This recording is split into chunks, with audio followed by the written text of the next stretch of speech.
everyone, this is Eric at Galloway Precision. We're going to go over the install for our new trigger for the M&P 22 Magnum and the M&P 5.7.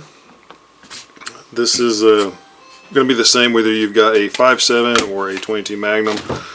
I'm going to use this one because it's been apart more. It's just easier to get apart. These pins are kind of tight, I will warn you before you start that.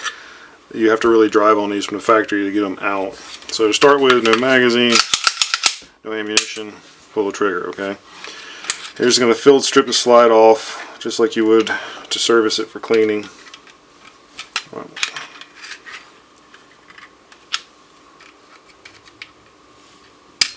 Okay, that off.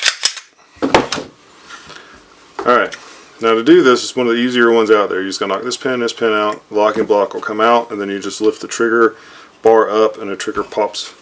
Well, basically it'll fall out. So I like to knock the pins towards the back of the bench. Hopefully they end up at the back of the bench if they go flying rather than the floor or underneath the bench or in another dimension. Which happens sometimes. Stuff when it flies off. Alright, so those are out. It's literally the only pins we need to take out. Nothing's going to go flying. Take your fingers and just pinch this and pull it kind of up. It may be tight, so you may have to sort of work it a little bit, but it'll come straight up and out. You're going to feel the trigger coming up with you. Just set this unit off to the side. That all stays together. Now see how the trigger is sprung up? Take your finger, push the trigger bar back with your thumb, and just twist this. Alright, it'll come right out.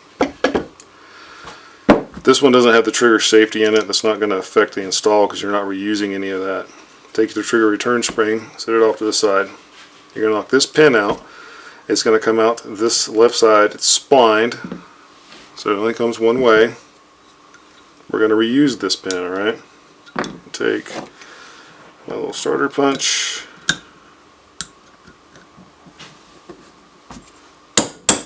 A couple good whacks. See it's splined. Pull it out. Sit it down. Take this out. You can set this plastic factory trigger over to the side, and our new trigger is right here. It's all contained, ready to go. Push this piece in.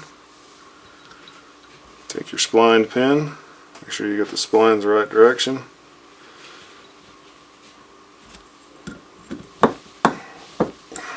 And go push. Make sure it's flat. Alright. Take your trigger return spring. You can notice the orientation, it's kind of at 5 o'clock.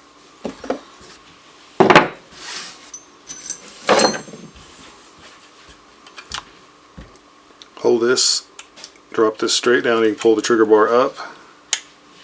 Get it set in there. I like to take a small screwdriver and just push this trigger return spring towards the front. You get it towards the front, just a little ways, and you can just push this down, right? Snap right in, hold it down with your thumb, grab the trigger from the bottom by pinching it, take this, insert it, it lines up kind of with these tabs in the front, right, hold pressure on it, go ahead and put your big pin in, get started, your small pin in, get it started.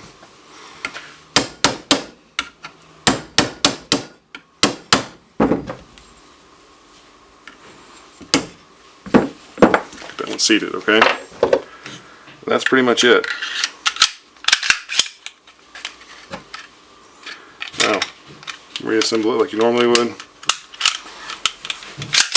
Now I have a very short pre-travel and reset. And all the unnecessary travel's out. Now, this works really well. It's designed to be drop-in. People are really enjoying it that we've had sampling it. If for some reason you have to fit it, these two legs on the back, that's your post travel. If the gun won't break, you'll sand the back side of these. Alright, that'll give it more rearward travel to reach break. If you're having trouble with the gun not resetting, you'll adjust the set screw. You adjust it out to give it more pre-travel to reach reset. This one hasn't been adjusted. To adjust it, basically you just turn it a quarter of a turn, pull the trigger, cycle it, release it. If it releases, you're good. Do that until it doesn't reset the trigger, and then back it off a quarter of a turn, and you're set. That's all you got to do. that's adjusted to your gun. So that's fairly easy. You shouldn't have to do any adjustments on a post, but we did let you have a screw there because that's the one you're more than likely will have to have some minor adjustments for, depending on the tolerance stack out on your gun. Anyway, that's the same for the 5.7 or this 22 Magnum. I hope you guys have enjoyed it. Seems to be very popular with the testers. It should be on the market very shortly. The video may be up before it, but it'll be right behind it.